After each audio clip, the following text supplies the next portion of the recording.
ഒരു മറക്കാത്തൊരു നിമിഷങ്ങളായിട്ട് ഞാൻ ഇന്ന് ഈ ഒരു ദിവസത്തെ കാണുന്നു. കാരണം ഞാൻ ആദ്യമായിട്ടാണ് ഇതേപോലെയുള്ളൊരു പ്രോഗ്രാമിൽ പങ്കെടുത്തത്. എനിക്ക് വളരെ സന്തോഷകരമായിട്ട് തോന്നുന്നുണ്ട്.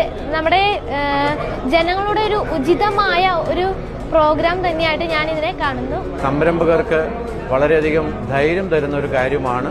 കാരണം ഭരണ സംവിധാനവും ഭരണകൂടം ജനങ്ങളോട് അടുത്ത് പ്രവർത്തിക്കുമ്പോൾ എന്തെങ്കിലും പ്രശ്നങ്ങളുണ്ടെങ്കിൽ നേരിട്ട് അവരുടെ ശ്രദ്ധയിൽപ്പെടുത്തുവാനായിട്ട് കഴിയുന്നു എന്നുള്ളത് ഒരു പ്രത്യേകം കേരളത്തിൻ്റെ മാത്രമായിട്ടുള്ള ഒരു നേട്ടമായിട്ട് പറയുന്നു.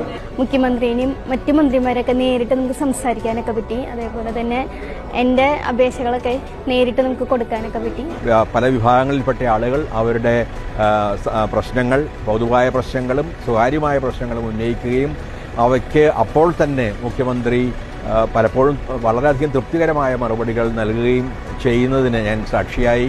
ഈ തരത്തിലുള്ള സദസ്സുകളുടെ നടത്തിപ്പ് ആത്യന്തികമായി അധികാര വികേന്ദ്രീകരണം എന്ന ജനാധിപത്യ സങ്കല്പത്തെ വളരെയധികം മുന്നോട്ട് കൊണ്ടുപോകാൻ സഹായിക്കുന്നതാണ് എന്ന കാര്യത്തിൽ സംശയം.